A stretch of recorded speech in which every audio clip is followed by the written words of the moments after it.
এই মুহূর্তে রাজধানীর ঢাকেশ্বরী মন্দিরে আছেন রিপোর্টার আতাউর কাউসার এবং বরিশালের রাধা গোবিন্দ মন্দিরে আছেন রিপোর্টার অপূর্ব অপু। সরাসরি প্রথমে যাচ্ছি কাউসারের কাছে। ঢাকেশ্বরী পূজা মন্দিরে এই মুহূর্তে আমি আছি এবং আনুষ্ঠানিকতা যেটি দুর্গাপূজার সেটি আজ সন্ধ্যা থেকেই শুরু হবে। আজ সন্ধ্যায় আছে বোধন এবং আগামীকালকে দুর্গা ষষ্ঠী, তারপরে মহাসপ্তমী, এভাবে করে শেষ পর্যন্ত সেই বিজয়া দশমীতে এই দুর্গাপূজার আনুষ্ঠানিকতা শেষ হবে। তো আপনারা দেখতে পাচ্ছেন যে এখানে পূজা মণ্ডপের যেই ব্যানারগুলো আছে এবং পূজা মণ্ডপে যেখানে দেবদেবী আছে সেখানকার পর্দা সরানো হয়েছে। এটিও একটি আনুষ্ঠানিকতা দুর্গাপূজা শুরুর ক্ষেত্রে। তো এভাবেই আনুষ্ঠানিকতা বলা যায় এই মুহূর্ত থেকেই অনেকটা শুরু হয়েছে এবং আজ সন্ধ্যায় একটি পুজো আছে, সেই পুজোর মাধ্যমে দুর্গাপূজার আনুষ্ঠানিকতা শুরু হবে, এমনটি আমাদেরকে জানিয়েছেন পূজা উদযাপন পরিষদের যে সকল কর্তা ব্যক্তিরা আছেন। এবং বিভিন্ন জায়গা থেকে দর্শনার্থীরা আসা শুরু করেছেন, আমরা দেখেছি তারা এসে তারা ভক্তি প্রদর্শন করছেন। সব মিলিয়ে তারা আশা করছেন যে এবার নিরবিচ্ছিন্নভাবে নিরাপদে সুন্দরভাবে আসলে তারা দুর্গাপূজার যে আনুষ্ঠানিকতাগুলো সেগুলো সুন্দরভাবে শেষ করতে পারবে। এবং একই সাথে বলতে চাই যে এই দুর্গাপূজা যেন সুন্দরভাবে নিরবিচ্ছিন্নভাবে নিরাপদে প্রতিটি আনুষ্ঠানিকতা সম্পন্ন করা যায়, সেই কারণে আইন শৃঙ্খলা রক্ষাকারী বাহিনী কিন্তু সচেষ্ট আছেন। আজ সকালে ডিএমপির কমিশনার তিনি এখানে এসেছিলেন এবং পুরো পূজা মণ্ডপ তিনি ঘুরে দেখেছেন এবং পরবর্তীতে সাংবাদিকদের সাথে কথা বলে জানিয়েছেন যে নিরাপত্তার চাদরে মুড়ে কিন্তু এবার দুর্গাপূজার প্রতিটি আনুষ্ঠানিকতা সম্পন্ন যেন করতে পারে সে ব্যাপারে তারা সচেষ্ট আছেন। আমি জানাতে চাই যে ঢাকায় মোট 253টি পূজা মণ্ডপ রয়েছে এবং সারা দেশে প্রায় 3000-এর বেশি পূজা মণ্ডপ রয়েছে। সবগুলো পূজা মণ্ডপে যাতে সুষ্ঠুভাবে সুন্দরভাবেই কোনো ধরনের সহিংস ঘটনা ছাড়া, কোনো ধরনের বিচ্ছিন্ন কোনো ঘটনা ছাড়া সুন্দরভাবে পূজার আনুষ্ঠানিকতা সম্পন্ন হয়, সেজন্য আইন শৃঙ্খলা রক্ষাকারী বাহিনী সচেষ্ট আছেন। আমরা দেখেছি ডিএমপি কমিশনার এসেছেন, আগামীকালকে র্যাব এ বিষয়ে একটি ব্রিফিং করার কথা রয়েছে, সোয়াটও এসেছে। সব মিলিয়ে নিরাপদে যেন সুন্দরভাবে পূজা মণ্ডপের প্রত্যেকটি কাজ শেষ করা যায়, সেজন্য আইন শৃঙ্খলা রক্ষাকারী বাহিনী সচেষ্ট আছেন। এবং আমি যেটি বলছিলাম যে ঢাকার পাশাপাশি সারা দেশে কিন্তু 3000-এরও বেশি পূজা মণ্ডপ রয়েছে।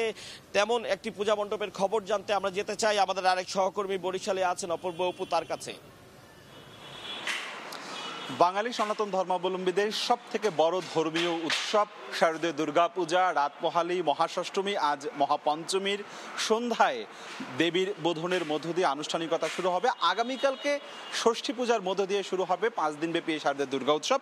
আর শেষ মুহূর্তে এই মুহূর্তে আমরা দেখছি যে প্রত্যেকটি মণ্ডপে শেষ মুহূর্তের প্রস্তুতি চলছে।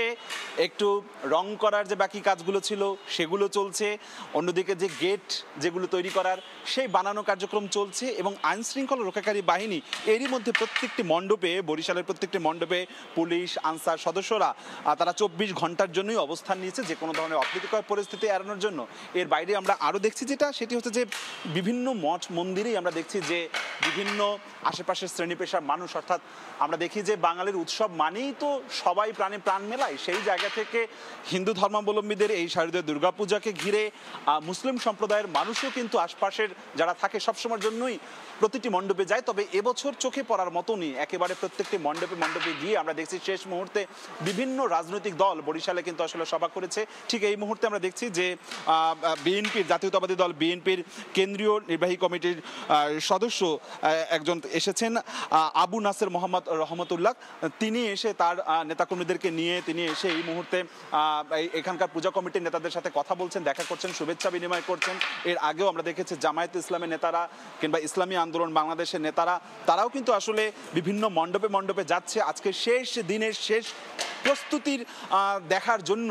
তারা আসলে বিভিন্ন মণ্ডপে বিভিন্ন রাজনৈতিক দলের নেতারা ছুটে যাচ্ছেন, চেষ্টা করছেন সনাতন ধর্মাবলম্বীদের সব থেকে যে বড় আয়োজন সেটি যাতে একেবারে নির্বিঘ্নে হয় সেই আয়োজনটি করার জন্য। বরিশাল শহরে 45টি মণ্ডপে দেবী দুর্গা পূজিত হবেন। এছাড়াও বিভাগের 6 জেলায় প্রায় 1600 মণ্ডপে এই শারদীয় দুর্গা উৎসব হবে। এবং আইন শৃঙ্খলা রক্ষাকারী বাহিনী বরিশালের ডিআইজি তিনি আমাদের সাথে গতকালকেও জানিয়েছিলেন যে 1600 মণ্ডপের মধ্যে প্রায় 2 ভাগই তারা অধিক গুরুত্বপূর্ণ হিসাবে চিহ্নিত করেছে। তবে সবকিছু মিলে এই উৎসবটিকে আনন্দঘন করতে সবাই একেবারেই এখন উন্মুখ হয়ে আছে। রাত পোহালি মহাষষ্ঠীর মধ্য দিয়ে এই আয়োজনটি হবে, তার শেষ মুহূর্তের প্রস্তুতি এখন মণ্ডপে মণ্ডপে চলছে বেশ বড় করে। আমরা আগামীকালকে থেকে প্রতিদিনই জানানোর চেষ্টা করব বরিশালের সবগুলো পূজা মণ্ডপেরই খবর। আমার কাছে আপাতত প্রস্তুতির এতটুকুই খবর ছিল। দুর্গাপূজার শেষ সময়ের প্রস্তুতির খবর জানতে সরাসরি ছিলাম রাজধানী ঢাকেশ্বরী মন্দিরে এবং বরিশালের রাধা গোবিন্দ মন্দিরে।